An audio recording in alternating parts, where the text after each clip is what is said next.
Merhaba arkadaşlar. Bu derste Lightmail isimli programın debug ve analizini yapıp reverse yöntemiyle programın işleyiş biçimini ve fonksiyonel akışlarını inceleyeceğiz. Gerekli anahtar için keygen oluşturacağız. Bunun için de anahtar algoritmasını çözmeliyiz.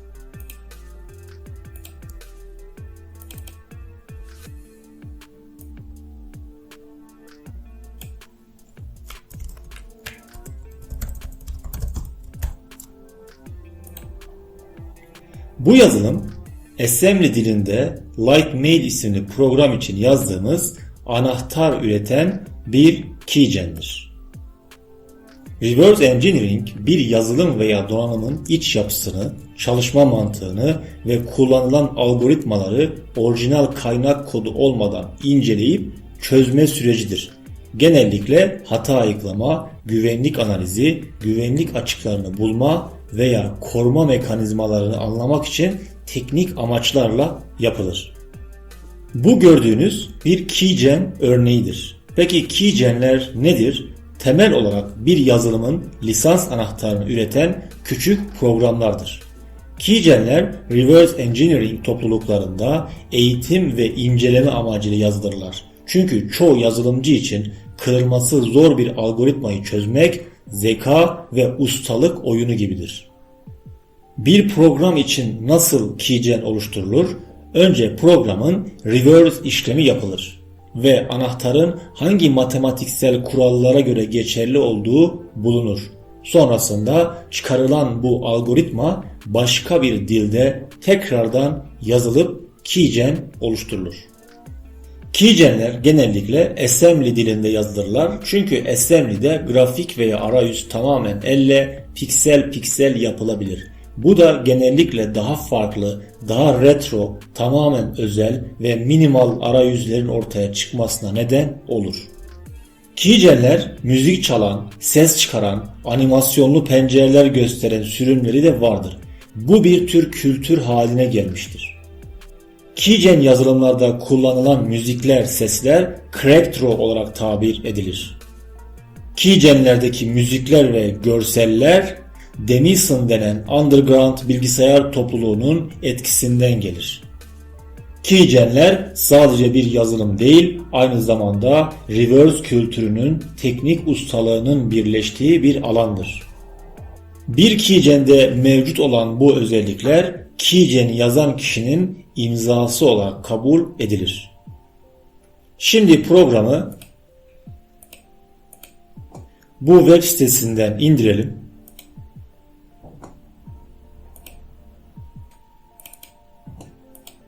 Sonrasında programı 2 defa farklı klasörlere kuralım.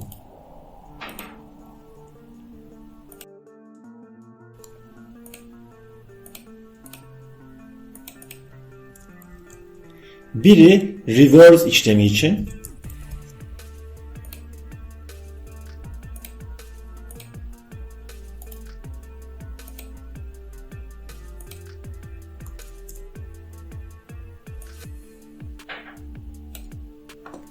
ikinci defa kuralım.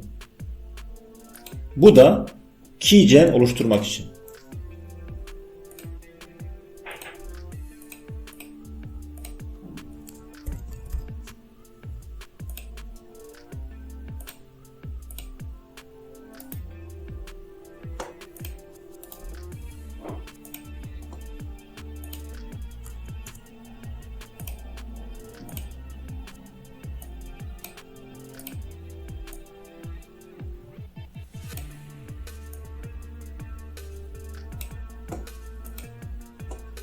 Programı 2 defa farklı klasörlere kurduk. Reverse klasörüne kurduğumuz üzerinde reverse işlemini yapıp anahtar algoritmasını çözeceğiz.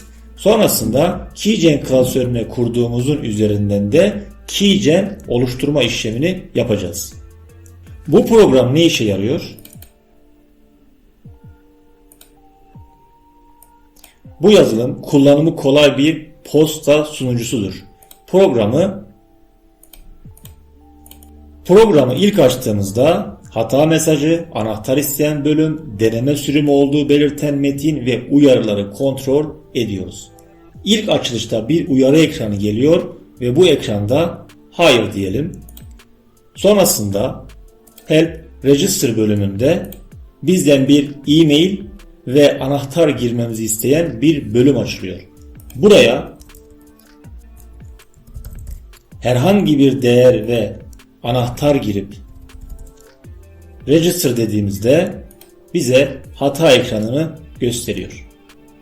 Şimdi programla ilgili önce reverse işlemini yapacağız. Bunun için Keygen klasörünü indirelim ve reverse klasöründeki programın ana dizinini diye üzerine sürükleyelim. 32 bitlik Delphi ile derlenmiş bir yazılım. Herhangi bir koruması yok. Şimdi bu programda 3 aşama halinde ilerleyeceğiz. Birinci aşamada yazılımın normal bir şekilde reverse ve debug işlemini yapacağız. İkinci aşamada üretilen anahtarın nasıl oluşturulduğunu çözmeliyiz. Üçüncü aşamada nasıl anahtar ürettiğini çözdükten sonra keygen oluşturacağız. Şimdi önce reverse klasöründeki ile başlıyoruz. Bunun için önce 32 bit debugger'ı yönetici olarak çalıştıralım.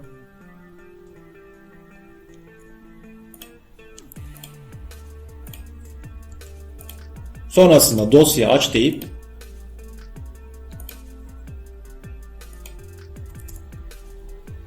program ana dosyasını açalım. Ardından F9 ile programı başlatıp Help Register bölümünden herhangi bir e-mail ve anahtar girelim. Ve Register diyelim. Hata ekranı geldi. Şimdi bu hata mesajını bulmalıyız. Bunun için debugger'a sağ tıklayıp ara, geçerli modül ve string referanslarına tıklayalım ve sonrasında hata mesajını bu bölüme yazalım.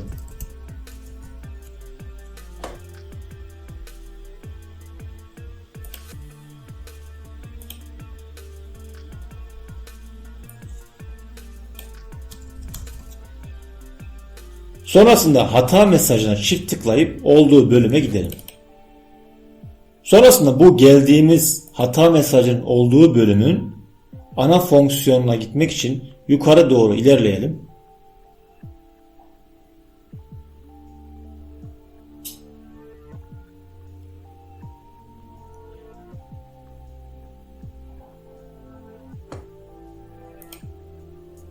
Burası hata mesajının olduğu fonksiyonun ana bölümü.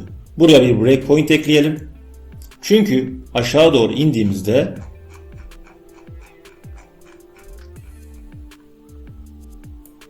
burada gördüğünüz gibi hem hata mesajının olduğu bölüm ve hem de onay mesajının olduğu bölümler bu kısımda, bu fonksiyonda yer alıyor.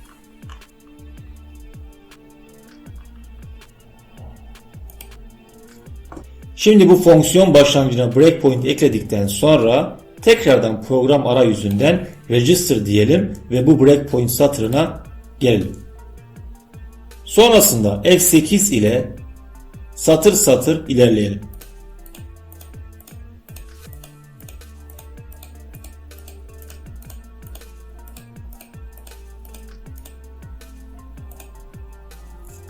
Burada bu satırda program arayüzünden girdiğimiz kayıt e-maili bu satırda görülüyor.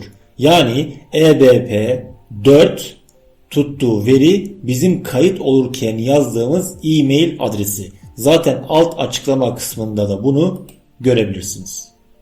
F8 ile devam edelim.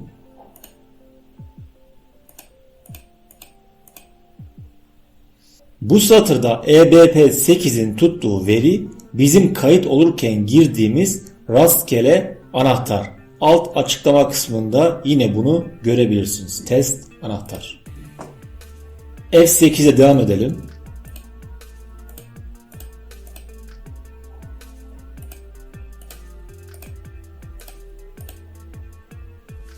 Bu call çağrısı üzerine geldiğimizde sağ bölümde EDX değerinde kayıt olurkenki yazdığımız e-mail adresini görüyoruz.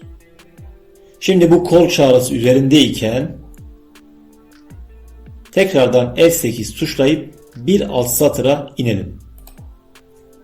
Buradaki Move EX satırı üzerine geldiğimizde alt açıklama bölümünde bir anahtar ürettiğini görüyoruz. Yani girdiğimiz e-mail adresine göre bir anahtar üretmiş.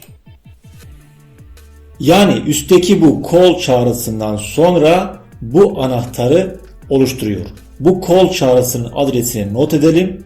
Keygen bölümünde kullanabiliriz.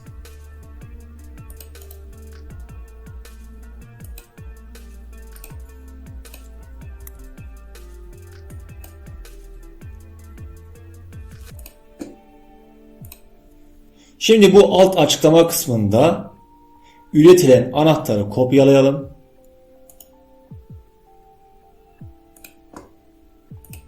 Ve test etmek amacıyla programa girelim. Şimdi debugger'ı kapatalım ve bu kopyaladığımız anahtarı programa girelim.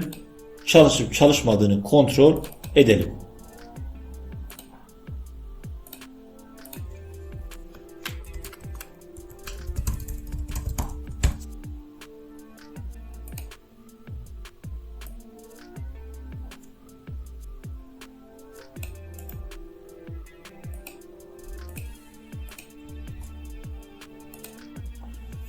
Ve program kayıtlı hale geldi. Demek ki üretilen anahtar doğru. Artık bu reverse klasöründeki program kayıtlı hale geldiği için Keygen klasöründeki program üzerinden devam edeceğiz. Programı açalım. Artık kayıtlı hale gelmiş bir program oldu. Şimdi bu reverse klasörünü kapatalım. Ve Keygen klasörü üzerinden devam edelim. Şimdi ikinci aşamaya geçelim ve üretilen bu anahtarın nasıl oluşturulduğuna, algoritmayı nasıl çözeceğimize geçelim. Yine debugger'ı yönetici olarak çalıştıralım.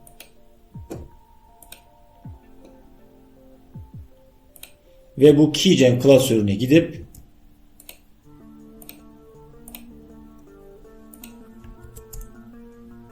ana dosyasını, ana exe'yi açalım. Şimdi F9 ile programı çalıştırıp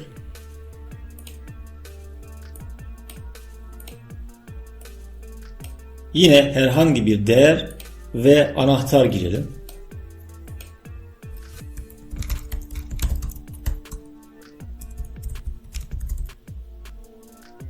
Ve kayıt ol diyelim. Ve breakpoint satırına geldik. Şimdi burada bir önceki bölümde bahsettiğimiz bu anahtarın üretildiği call çağrısına gideceğiz.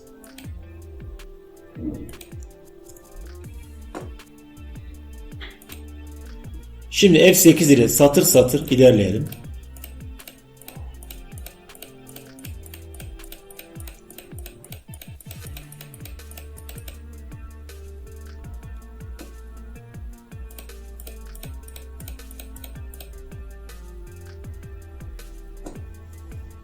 Şimdi bu call çağrısından sonra anahtar üretildiği için bu satırı analiz etmek ve anahtarın nasıl üretildiğini çözmek amacıyla F7 ile fonksiyon içerisine girelim. Şimdi F8 ile satır satır yine burada ilerleyelim.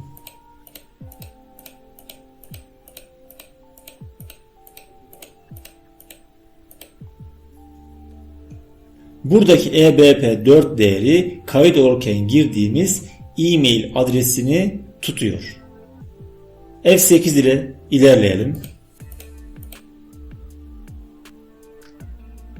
Bu satıra dikkat edin. Burada bir sabit string metninin olduğunu görüyoruz.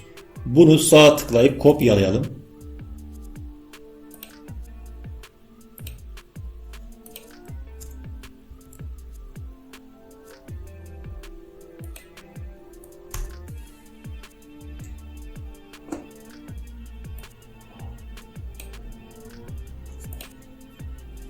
Şimdi bu sabit değere, sabit metne sağ tıklayıp dökümde takip et diyelim. Burada gördüğünüz gibi.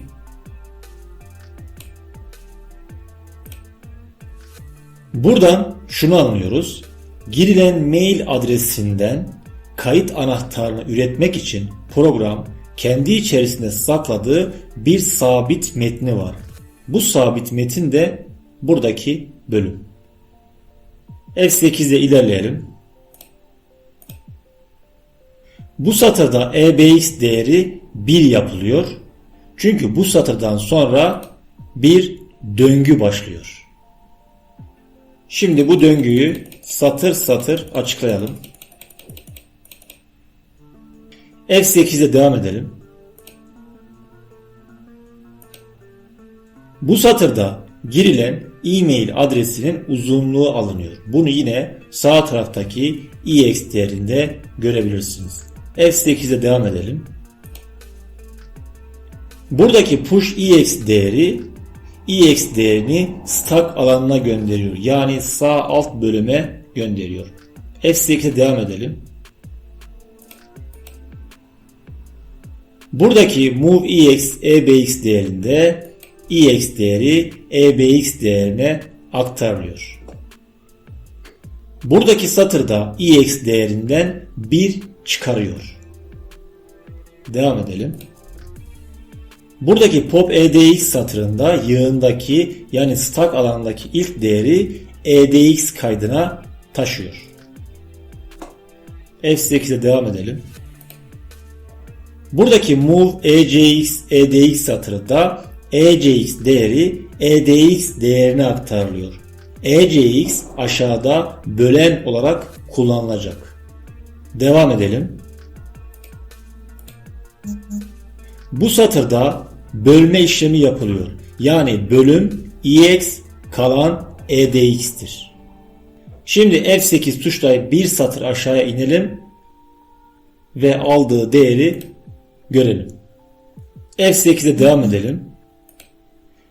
Bu satırda move AL satırında EX değeri girdiğimiz mail adresini işaret ediyor. AL değeri girilen mailin ilk harfini kontrol ediyor.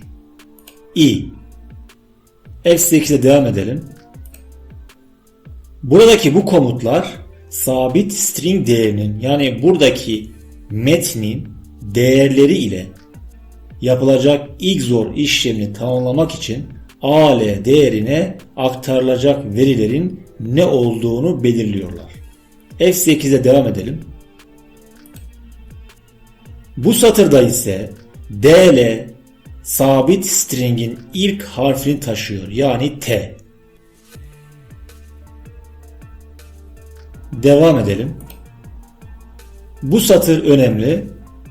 Girilen mailin ilk karakteri alındıktan sonra ve sabit string'in ilk karakteri alındıktan sonra burada her ikisi için XOR işlemi gerçekleştiriliyor. XOR işleminin nasıl olduğunu ayrıntılı olarak açıklayacağız. Devam edelim. Bu satır üzerine geldiğimizde sağdaki EX'e aktarılan değer yapılan XOR işleminin aslında sonucudur. Devam edelim. Şimdi buradaki call çağrısını çalıştırdıktan sonraki sonucu kayıt edelim. F8 tuşlayalım. Call çağrısı çalıştırılsın. Bu satıra geldiğimizde EX değerinin ondalık karşılığını bize gösteriyor alt bölümde. Devam edelim. Bu call çağrısı EX tarafından referans alınan metnin uzunluğunu hesaplıyor. Devam edelim. Bu call çağrısı 61 sayısının birler basamağının değerini buluyor. Yani mod 10'a göre 61'i hesaplıyor. Devam edelim. Bu satırda DL kaydının değerini oluşturulan anahtarı sabit string'e taşıyor. anahtarı oluşturmak için. Yani 1 değerini. Devam edelim. Burada yani bu satırda CMP EBX 15 satırında anahtar tamamlanana kadar bunu kontrol ediyor ve eğer anahtar tamamlanmamışsa tekrar döngü başına atlayıp aynı işlemi diğer karakterler içinde yapması için bir alt satıra bunu bildiriyor.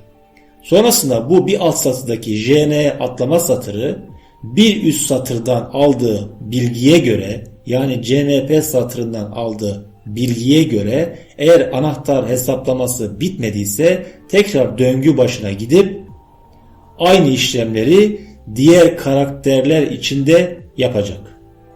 Ayrıca gördüğünüz gibi EX değerindeki sabit değişkenin, sabit metnin değerinin ilk karakteri yani büyük T harfi yerine bir rakamı yazılmış durumda. F8 tuşlayalım. Tekrar F8 tuşlayalım ve döngü başına geldik. Şimdi bu değişikliklerin daha iyi anlaşılması için dökümde takip edebiliriz. Bu sağdaki EX değerine sağ tıklayalım ve dökümde takip et diyelim. Gördüğünüz gibi artık büyük T yerine bir rakamı yer alıyor. Şimdi bu döngü içerisindeyken sadece F8 tuşlayıp programın satır satır buradaki harfleri nasıl değiştirdiğini gözlemleyin.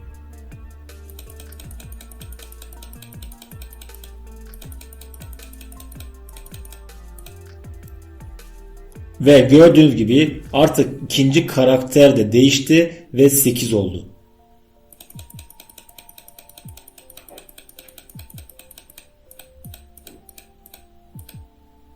Ve gördüğünüz gibi üçüncü karakter de değişti ve 1 oldu. Bu şekilde bu 20 karakter olan sabit string değerinin tümü rakam olacak şekilde döngü devam edecek ve böylece 20 karakterlik bir anahtar üretecek. Bir daha F8 tuşlayalım. Şimdi döngü dışına çıkmak amacıyla buraya sağ tıklayıp bir breakpoint ekleyelim. F9 ile bu breakpoint satırına gidip döngüden çıkalım. Ve breakpoint satırını kaldıralım. Ayrıca döküm 1'de sabit metin değerini kontrol ettiğimizde tüm karakterlerinin rakamlara dönüştüğünü ve anahtar oluşturulduğunu görüyoruz. Şimdi tekrar programın anahtar üretirken yaptığı aşamaları gözden geçirelim ve bu bilgileri keygen oluşturmak için kullanalım. Debugger'ı kapatalım.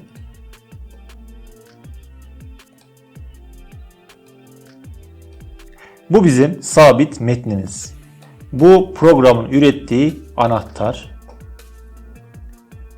Şimdi öncelikle program girilen e-mail adresini okur ve e-mail adresi girilip girilmediğini, alanın boş olup olmadığını kontrol ediyor. Sonrasında programın içerisinde bu metin, bu sabit metin değeri var. Ve program bunu string değerinin uzunluğunu ve karakterlerin dikkate alarak anahtar oluşturuyor. Şöyle yapıyor. Girilen e-mail adresinin ilk karakterini okuyor. Sonra sabit string değerinin ilk karakterine karşılık gelen değeri 16'lık sisteme dönüştürüyor. Dönüştürdüğü bu 16'lık değerin birler basamağını alıyor. Aldığı her iki değer için XOR işlemini uyguluyor. İkisi arasında ve çıkan sayıyı yazıyor. Program bu işlemi 20 defa tekrarlıyor. Neden 20 defa? Çünkü bu sabit metnin karakter sayısı uzunluğu 20. Şimdi programdaki bu anahtar algoritmasını örneklerle açıklayalım ki keygen oluştururken size daha yardımcı olsun. Bizim programda debug ve analiz yaparken girdiğimiz e-mail adresi bu. Ve program içerisindeki sabit metin bu. 20 karakterli. Bu programda XOR işlemi yapılırken Karakterler bilgisayarda ASCII kodu denilen sayılarla tutulur. Örneğin ASCII kodlarında I karakteri 105'tir. N karakteri 110'dur. F karakteri 102'dir. T karakteri 84, R 114, Y 121'dir. XOR işlemi yapılırken bu sayıların binary karşılığını tek tek karşılaştırır ve yeni bir sayı üretir. Bunu da şöyle yapar. E-mail ve string değerlerinin ilk karakterleri ile başlayalım. I ve T. I ve T 105 ve 84. 105 ve 84'ün XOR işlemi 61'dir. 61'in mod 10'a göre değeri 1'dir. İlk anahtar 1. İkinci karakterler için N ve R. N 110, R 114. 110 ve 114'ün XOR işlemi 28'dir. 28'in mod 10'a göre değeri 8'dir. İkinci anahtar değeri 8'dir. F ve Y. F 102, Y 121. 102 ve 121'in XOR işlemi 31'dir. 31'in mod 10'a göre karşılığı 1'dir. Üçüncü anahtar değeri 1'dir. Biz programda kayıt olurken bu e-mail adresini girmiştik. Ve programın bize verdiği anahtar değeri buydu. 181. 181 ve devam ediyor. Bu şekilde 20 karakteri de hazırlayıp anahtarı üretiyor.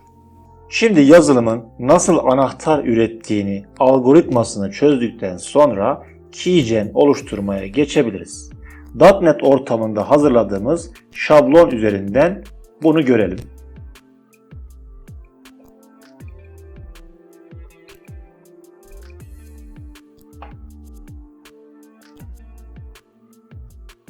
Bu .NET ortamında hazırladığınız projelerdeki form üzerindeki giriş alanlarını ve butonları kolayca ekleyip sonrasında kod bölümünden düzenleyebilirsiniz.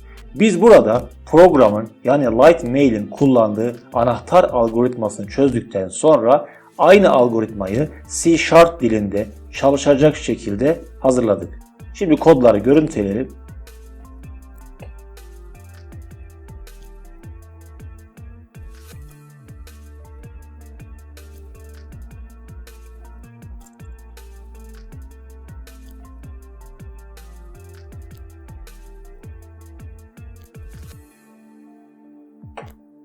Şimdi bu kodu adım adım açıklayalım. Bu kısımda kullanıcı txtName adlı kutuya bir isim girer. Eğer boş bırakırsa lütfen önce isim girin uyarısı verilir ve işlem durur. Bu kısımda programın içinde yer alan ve reverse yaptığımız sırada bulduğumuz ve değişmeyen sabit bir string değeri vardır. O da bu. Bu string anahtar üretiminde karşılaştırma yapılan referans veridir. Bu kısımda her harf bir char dizisine dönüştürülür ki tek tek işlenebilsin. Sonrasında bu kısımda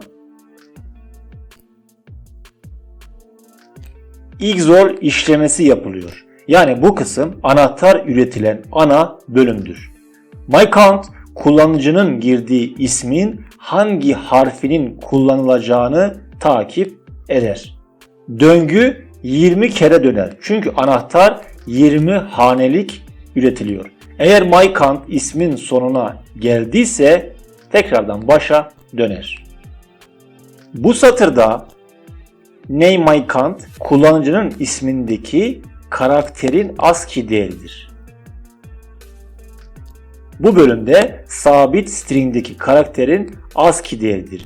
XOR operatörü, buradaki XOR operatörü bu iki ASCII değeri bit bit karşılaştırır. Yani 0-1, 1-0 gibi ikili sistemde bunları karşılaştırır ve XOR işlemini uygular. Bu kısımda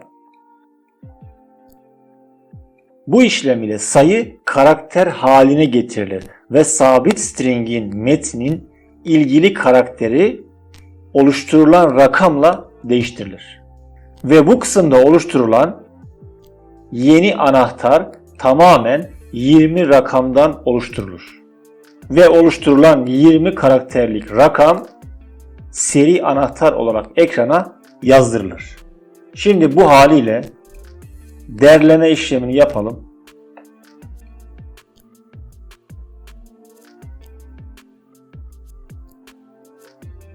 Program derlendi. Kapatalım.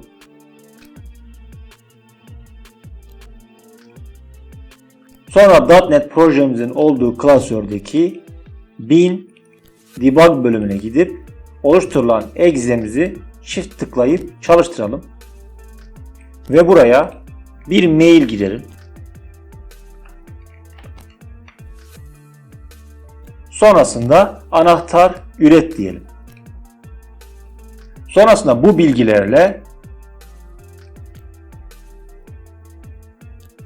Keygen klasöründeki uygulamanın kayıt işlemini yapalım.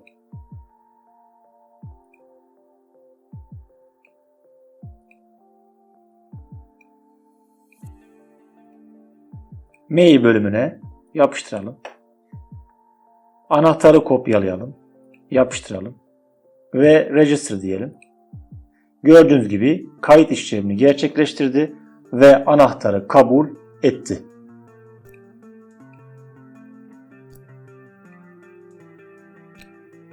Bu şekilde programın hem reverse işlemini yaptık, hem anahtar üretmek için hazırladığı algoritmayı çözdük ve hem de bu algoritmaya göre keygen oluşturmuş olduk. Artık program açtığımızda açılışta gelen bir kayıt ol ekranı, arayüzünde herhangi bir deneme sürümü yazısı veya kayıtsız olduğuna dair bir metin veya ibare yok. Bu şekilde reverse yöntemiyle programı kullanılabilecek şekilde düzenlemiş olduk. Konuyla ilgili sorularınızı açıklama kısmında bulunan e-posta adresine gönderebilirsiniz. Ayrıca bir sonraki derste hangi programların reverse ve analizinin yapılmasını istiyorsanız yorumlara yazabilirsiniz. Daha fazla paylaşım için kanalımızı takip etmeyi unutmayın. Bu ders bu kadar. Bir sonraki derste görüşmek üzere.